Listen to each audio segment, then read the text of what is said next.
je suis super contente de vous retrouver. Et non, aujourd'hui, on va pas parler make-up, on va pas parler beauté, on va parler cuisine. Je m'excuse d'avance pour les bruits extérieurs. Donc, vous savez que j'ai 2 enfants, dont un bébé de presque 8 mois qui vadrouille autour de moi. Donc, si jamais il y a des petits bruits, no stress, ça va aller. Tranquille. Aujourd'hui, je vais vous montrer comment je prépare le pain marocain. Alors après, comment ça s'appelle exactement? J'en sais rien, je ne suis pas du tout marocaine. C'est juste que j'ai mon mari qui est marocain berbère du coup, et que ma belle-maman m'a appris à faire le pain qu'il mange là-bas pratiquement à tous les repas. C'est une recette assez simple, assez rapide. Vous allez avoir besoin tout premièrement, forcément, de farine blanche, farine de fleur, et surtout, je vais vous dire, de la semoule de blé dur. La semoule de blé dur, on la trouve pas partout, en tout cas aussi fine, on ne la trouve pas partout. Personnellement, moi je la trouve en général en boucherie halal en Suisse ou dans certaines épiceries. Mais c'est vrai que si vous en cherchez, visez prioritairement les boucheries halal si vous n'êtes pas au bled, comme on dit. La semoule de blé dur, elle a différentes consistances. Donc vous avez soit la grossière, soit la moyenne, soit la fine, soit l'extra fine. Moi, pour faire le pain, j'utilise la fine. Mais si vous voulez vraiment du pain avec une mie très fine, utilisez l'extra fine. Mais la fine, elle va très bien. Vous allez avoir besoin de sel, d'un bol, ça dépend de la quantité que vous allez faire, j'y reviendrai après, de la levure sèche. Pour le pain, moi personnellement j'utilise ça, ça va très bien, j'ai pas forcément besoin de levure fraîche. Et de l'eau à température ambiante, voire un petit peu tiède, mais surtout pas chaude. Pour la quantité, moi perso, j'y vais à l'œil. Personnellement, j'ai la chance d'avoir mon meilleur ami qui est là. Mais on peut très bien faire la pâte manuellement, hein, c'est pas un problème. Mais c'est vrai que pour le pain, ça va plus vite avec ça, donc... gentil, brave bête, brave. Donc, j'ai pris mon bol dans lequel je vais mettre directement la majorité des ingrédients. C'est facile. Pour faire le pain, vous allez avoir besoin d'un bol, d'une tasse, d'un verre. Ça dépend de la quantité de pain que vous voulez faire. Moi, je vais prendre ce petit bol-là parce que je ne vais pas en faire des tonnes non plus, hein. Et la règle, elle est simple. Vous mettez la même dose de semoule, la même dose de farine et c'est réglé. Donc moi je vais utiliser ça.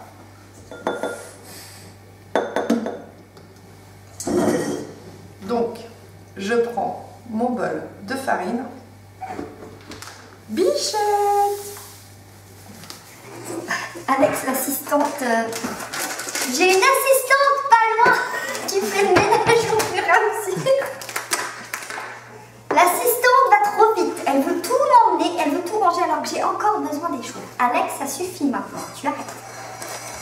Tu arrêtes, tu cesses maintenant. Ensuite, je viens ajouter mon bol de semoule. Ensuite, j'ajoute, ça dépend des personnes, du sel. Moi, je mets une cuillère à café en général, une bonne cuillère à café parce que j'aime bien le sel. Donc, voilà. Ensuite, donc pour cette quantité-là, je vais mettre un sachet de levure sèche, levure chimique. Comment tu sais quelle quantité tu dois mettre par rapport à la quantité de farine et de semoule? Je fais à l'œil comme d'habitude. Comme belle maman, à l'œil. Non, bah, en fait là, j'ai quand même une bonne quantité. Après, si je fais la moitié de ça, je vais plutôt mettre la moitié du sachet. Mais là, pour 2 bols comme ça, je mets un sachet entier. Donc là, je vais mettre en route pour mélanger les farines déjà. Et ensuite, on va rajouter l'eau petit à petit. On va pas... enfin, moi, j'y vais aussi à l'œil. La pâte, elle doit pas être... ça ne doit pas faire une boule super compacte. La pâte, elle doit être quand même un petit peu collante. Parce que sinon, après, votre pain, quand vous allez le faire cuire à la poêle, parce que vous allez le cuire à la poêle, oui. Si la pâte est trop sèche, ça va former une croûte et elle ne va pas gonfler. C'est pour ça que la pâte, il ne faut pas qu'elle soit trop sèche. Donc, je vous montrerai après la consistance, selon moi, qui est idéale. Donc là, je vais couper le son parce que ça fait trop de bruit, ce machin. Et je vais y aller progressivement. Si, par exemple, votre pâte, vous avez mis un peu trop d'eau, ça arrive, hein. Des fois, on va trop vite parce qu'en fait, plus on travaille la pâte, plus elle va sécher. Là, moi je me rends compte que j'ai peut-être mis un tout petit peu trop d'eau. Donc elle colle un peu trop. Vous pouvez rajouter un petit peu de farine ou un petit peu de semoule, c'est égal, c'est vous qui choisissez. Mais vraiment un chouïa au fur et à mesure pour qu'elle ait la bonne consistance à la fin. Alors la bonne consistance, elle ressemble un peu à ça. Donc c'est une pâte qui est très souple, qui colle un peu. Voilà, c'est pas un pâton, un rond bien solide et tout. Elle colle un peu au doigt, c'est normal. Parce qu'après, quand on va faire nos pains, on va la travailler avec la farine, donc ça va la sécher. C'est pour ça qu'il faut quand même qu'elle soit un peu collante pour éviter de trop la dessécher par la suite. Donc voilà, ça c'est la bonne consistance. Ça colle un peu, mais pas non plus des masses. Mais voilà.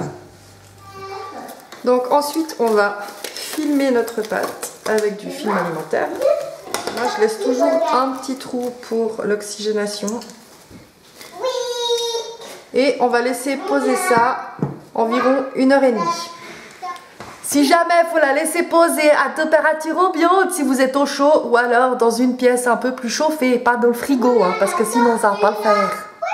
Ensuite, on enlève le film alimentaire. Donc comme vous voyez, la pâte a bien gonflé. Elle colle, c'est toujours normal. On va la travailler un tout petit peu. Pour ce faire, je vais utiliser un petit peu de farine parce que sinon je vais en avoir plein les mains.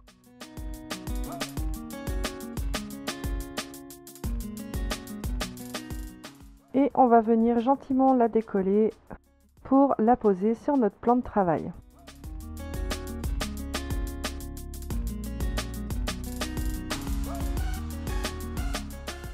On va la travailler vraiment un tout petit peu.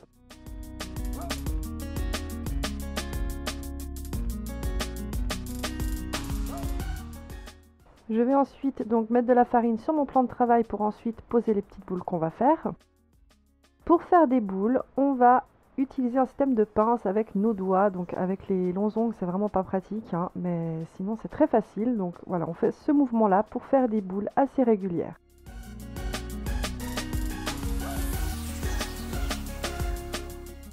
Donc forcément, les vraies Marocaines, elles font ça 10 fois plus vite que moi. Hein. Moi, je suis une novice, je suis lente. Et ensuite, je viens la poser donc à côté sur la farine. La deuxième boule de pain. Donc là, je vais faire deux grands pains que je vais poser là. Et je vais venir faire d'autres petites boules pour faire des plus petits pains, pour faire des mini sandwichs plus tard.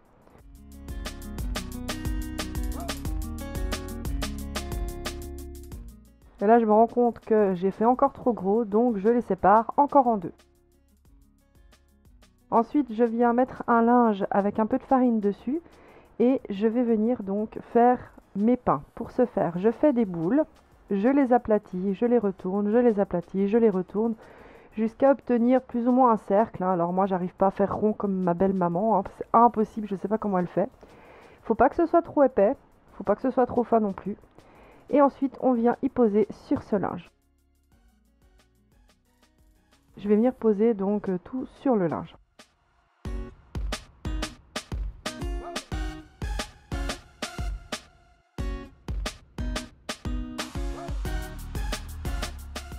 Et là justement je fais des plus petits pour faire ensuite des petits sandwichs où on met ce qu'on veut dedans. C'est super bon.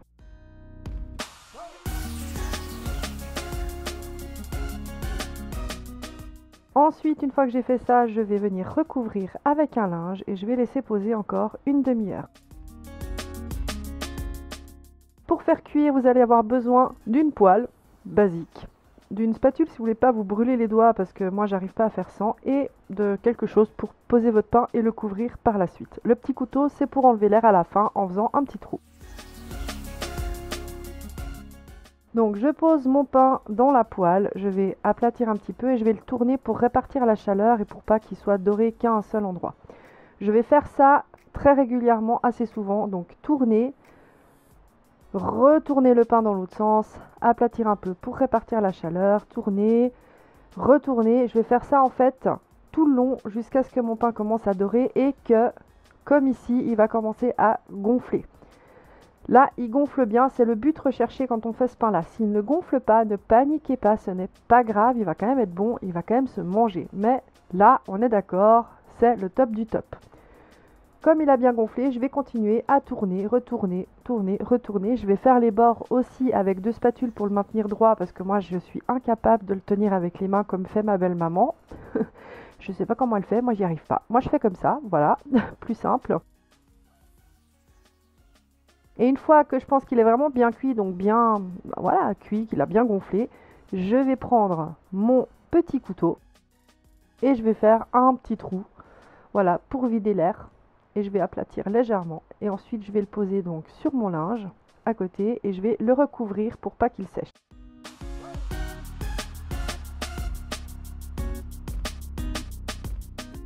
Et je vais faire ça avec tous les pains que j'ai préparés.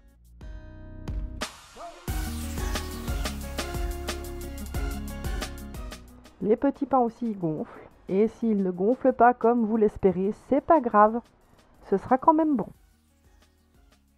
Et voilà, je pense qu'on va se régaler. En tout cas, je vous remercie d'avoir regardé cette vidéo.